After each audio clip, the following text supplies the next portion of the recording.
So of the many things discussed on Ilya Tapoya's appearance on the Joe Rogan Experience, Fedor Emelianenko came up, and Joe Rogan talked a bit about what happened back then with Fedor. If you guys don't know, Fedor, probably the greatest heavyweight of all time, fought over in Pride and Dream and a lot of the Japanese promotions.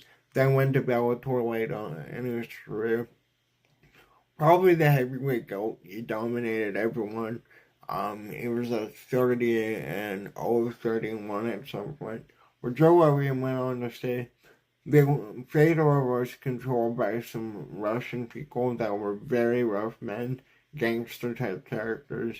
They had a bunch of negotiations with the UFC, but they were very unreasonable demands.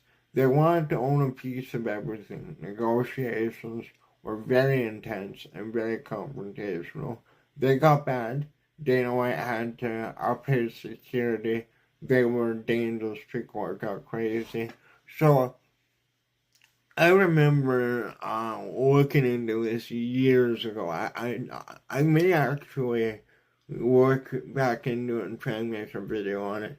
But the biggest fight they could have made back in, like, I believe it was 2011, 12. Whenever Brock had the belt was Fedor Emelianenko. Yeah, Brock Lesnar coming in this freak athlete, able to win the title, avenge his loss against Frank Mir, obviously lost against Cain Velasquez and Overeem, and then went back to WWE. But it really sucks that we never got to see Fedor have at least one fight in the UFC. But then again, who knows what was really said in those meetings. Obviously, it got bad with, potentially the Russian mob coming after Dana White. Luckily, he survived. But it really was tragic. Let me know.